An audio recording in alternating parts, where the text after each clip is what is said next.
We've got an amazing panel today, and we're going to be talking about sovereignty. And so I'd like to start it off by introducing Professor Joe Singer. He is the Bussey Professor of Law at the Harvard School of Law at Harvard and a contributing author to Cohen's Handbook of Federal Indian Law. Professor.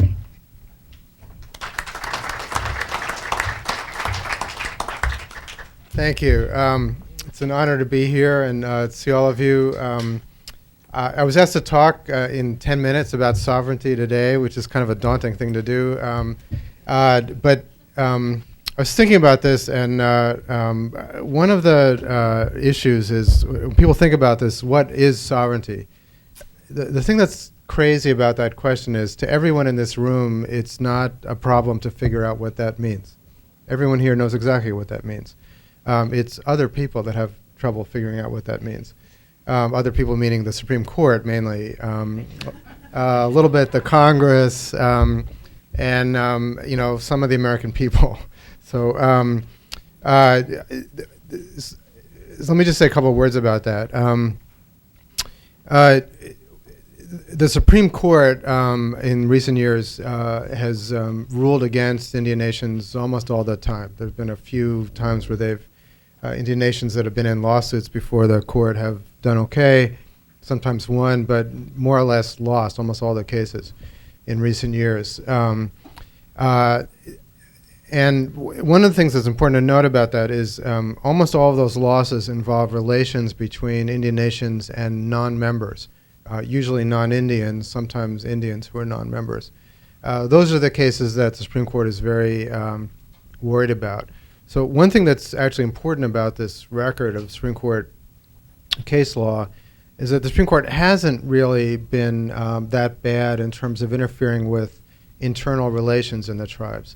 So in terms of relations among tribal citizens and relations between tribes and their citizens, the Supreme Court has not been so bad over the last 25 years. And that's a pretty significant thing. And sometimes law professors, we write articles criticizing the court. We sometimes tend to exaggerate the extent of the Supreme Court's attack on tribal sovereignty because we focus on all the bad cases they're deciding, and we don't focus on what's left. And what's left is actually most of what all of you are actually doing and why you're getting honored here today. The other thing I want to say about this is there any way to imagine some way to change the situation, to make the United States Supreme Court more friendly to Indian nations? And the answer is partly yes and partly no. I mean, in one sense, I can just say the answer is no. They're not going to be friendly to tribes, and that's going to be the case for the next 30 years, given how young the people are on the court. And we're all just going to have to learn to live with it. On the other hand, I do think there's one thing that Indian nations can do to affect the way the Supreme Court views Indian nations. And that's what you're all doing. That's what you're getting honored for. My reading of the case law suggests that one of the major things that influences how judges see Indian nations is facts on the ground, what Indian nations are actually doing.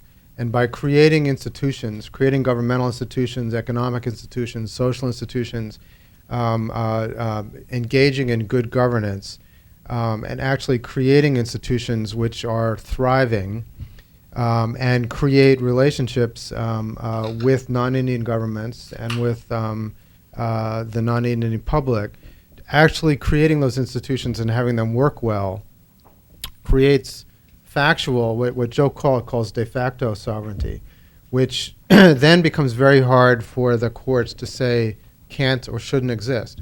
Once you actually change the facts about how the world is working, the court has to live a little bit within those facts. So the more Indian nations can actually exercise their sovereignty and do a good job of it, that actually creates the best bulwark that you can imagine against the Supreme Court limiting your rights. So I think that this is a kind of odd thing to say in some sense, because I work with the Native American Rights Fund, and we consult on cases, and the main thing we do is to tell people not to appeal to the Supreme Court. That in most cases we can look at the case and say, look, they're not going to think you should win this case.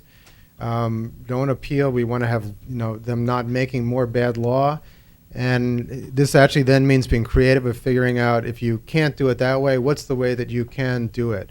Because often, even if the Supreme Court says you can't do it one way, clever lawyers and policymakers can figure out a completely other way to achieve the same ends. I just think that's, the things that you're being honored for are really the best way to protect tribal sovereignty is actually to exercise it and do a good job of exercising it. And that's what you're all doing. So what you're all doing is actually the way to defend yourselves from the Supreme Court. One last thing I'll say, and this is quite obvious to everybody, and I have no idea, I'm not an expert in this, I don't know how to solve it as a problem, but one of the big things that I think needs to be done is to educate the non-Indian public about tribal sovereignty in a better way. I think both the Supreme Court and Congress and the American public, and then school children. I'm a parent of a 15-year-old daughter. In her third grade textbook in history, she was joking with me and she laughs with me about this, but she knows how upset I get about her history books, because I read them and they're just wrong. They're just completely wrong, right? They say 1776. Here's the U.S. declares independence, and then there's a Treaty of Paris in 1783, and then 1783. Wham! The book says the border of the United States went to the Mississippi River.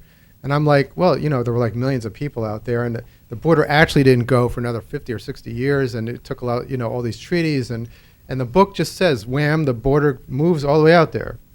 And I want someone to write a different history book or somehow figure out, we got to educate kids when they're 8 years old, 9 years old about the history. And somehow figure out there's a big education project that needs to be done about the American public. And it's partly, forget about the Supreme Court. We want to get them when they're 8 or 9.